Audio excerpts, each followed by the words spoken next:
Okay, hold on, you're not going Well, anywhere. spring has certainly sprung here on the farm, and we do have new life, which is awesome to see, but it has also been a very bleak introduction to 2024, with probably close to 2, if not more, weeks of just crazy rains.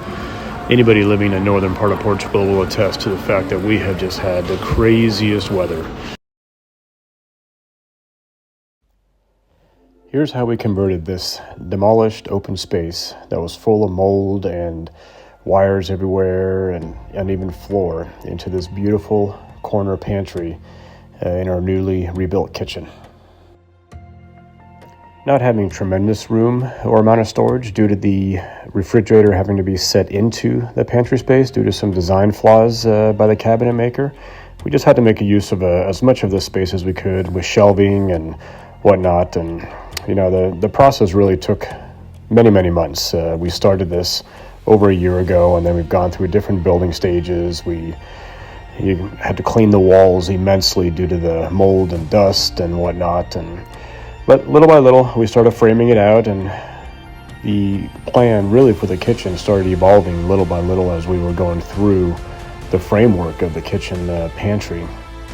Not really having much of a design in mind, but more or less having a good idea of how much space we needed. So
definitely the easiest way to make a nice, perfect little arch circle. This is going to be for the shelving, the first countertop shelving up in the pantry space. So kind of where the fridge is going to be over here, which I'll show in just a few minutes. I wanted this countertop to kind of curve in, and then it's going to narrow out. That way there's room to walk behind the refrigerator up in the pantry. So let's go ahead and make that cut with the jigsaw.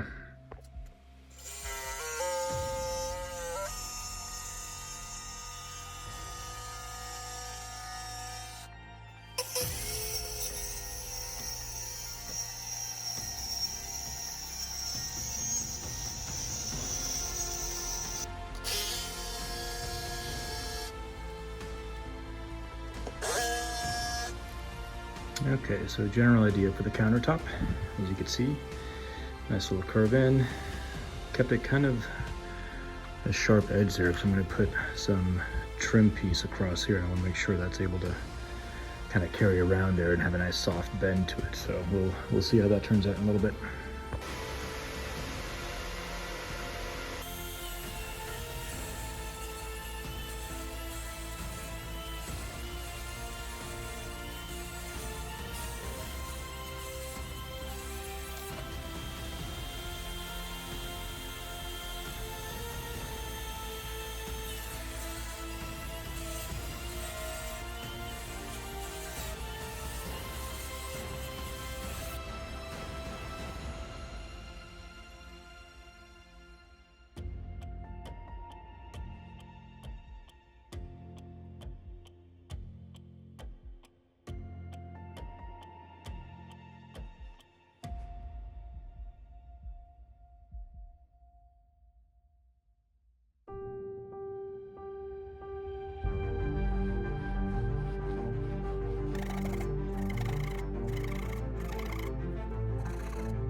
actually turned out pretty well.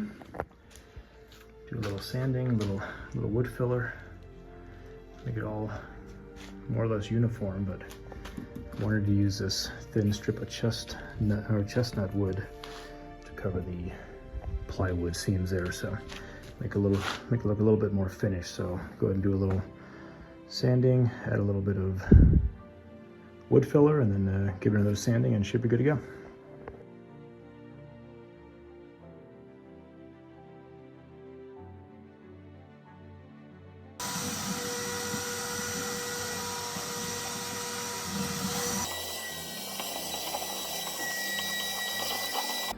Okay, so we just got done vacuuming most of this area up here. Got as much of the dust and rocks out, and of course as you're coming around the corners here, just huge chunks of concrete from this wall that was probably built 50-60 years ago just started popping off. So see a big hole over there, and this goes straight down into the room below, which is exposed to the outside elements. So we're getting a lot of draft up through here, and even though we wanted to preserve this wood, we're going to go ahead and tile this. So I'm going to put a little spray foam around, seal it up. Once that's all dried up, then we'll paint on the kind of rubberized sealant before we pour some self-leveling cement, and then we will get this pantry floor tiled up.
Finished up sealing all the different little cracks in the floor.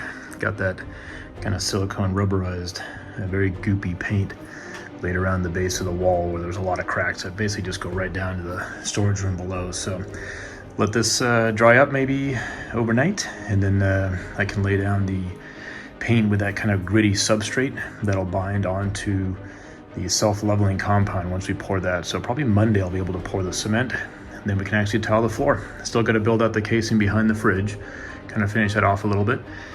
And then we got the rippers in here, just finished giving them a second coat of paint so they'll be ready to go. I've already got the shelves ready to rock, so we'll get those mounted up here probably after I do the tiling. That way the shelves don't come out and I'm banging my head on those all day. So yeah, making good progress on the pantry.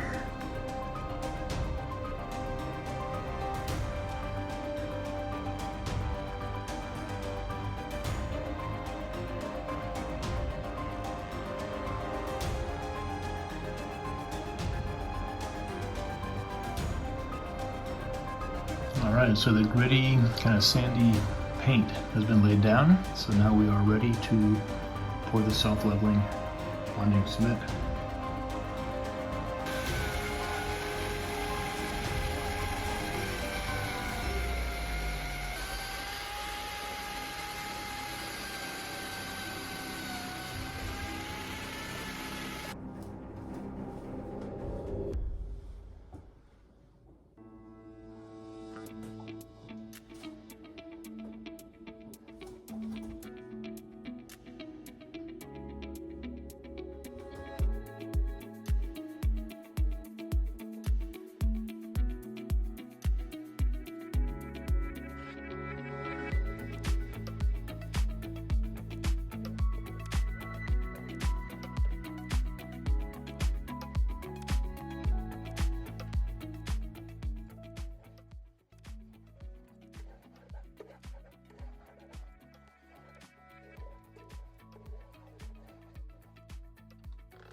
Okay, biggest fear of all is I think I have a pinhole in the floor, which means we're gonna find concrete slipping down.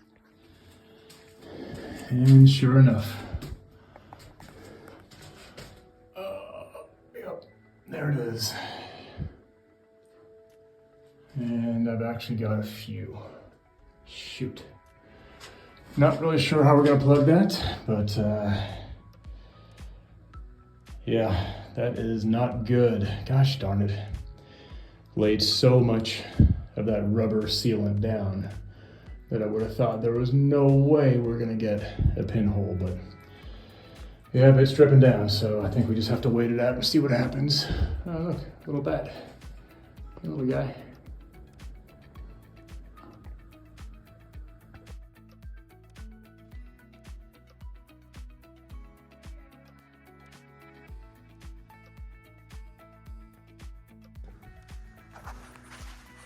Okay, well, it's been about 15 minutes and you can see it's slowed down to just a drip about every second.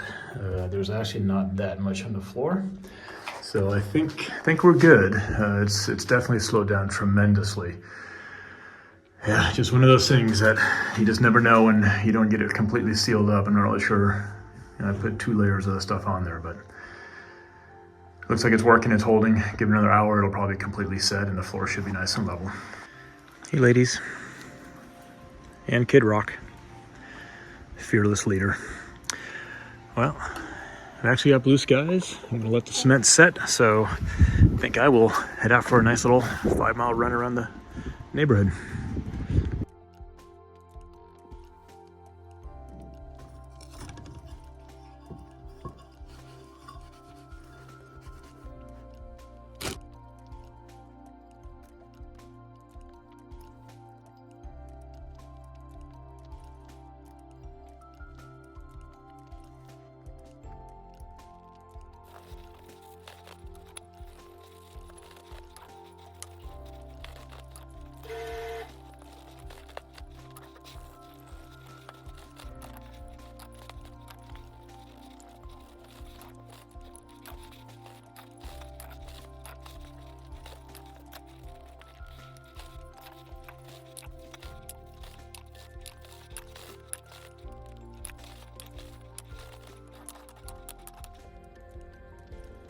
Looks like we're curing up quite nicely.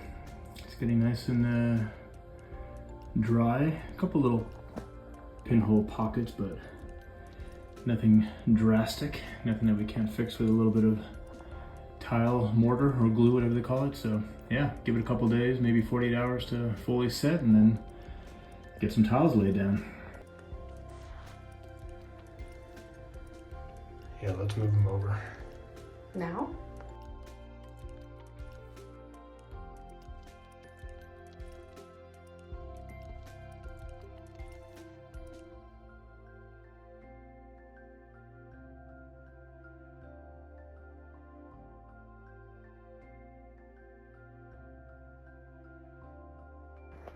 Backsplash is set, so we'll let this cure overnight. Give it maybe 24 hours, and then I will go ahead and remove all the tape and the spacers and whatnot. And then, yeah, once this is nice and set, I've got a good foundation to play with here, then I'll work my way up the wall. We're only coming up, I think it's about 60 or so centimeters. That'll be level with the cabinets over there. So that's kind of the idea. So yeah, we'll get this working here probably this weekend. In the meantime, while I wait for the backsplash, I'm gonna set at least 1 row of these tile, and then what I'll have to do is cut out a border, very customized, but that'll be tucked underneath some baseboards as well, so that's totally fine. So yeah, I think I'll do that right now since I got a little bit of that mortar glue left over. Obviously, we have to cut around these posts, but yeah, let's lay some of these guys down.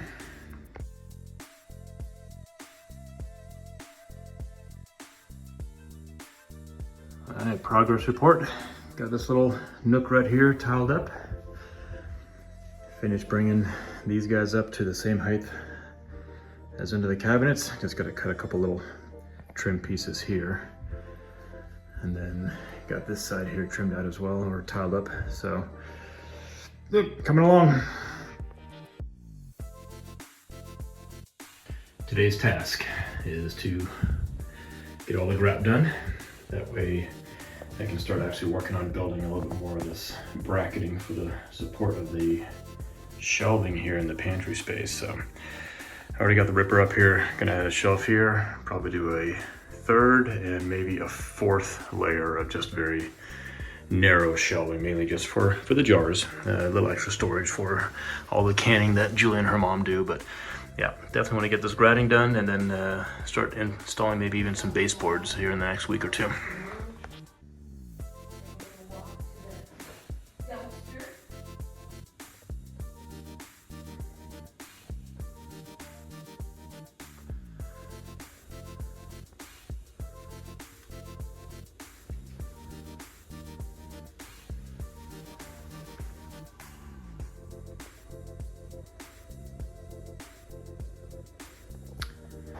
All right, today we're gonna go ahead and transform the front part of these shelves, get some nice pine 90-degree angled trim on there to kind of close off the look of these plywood shelves.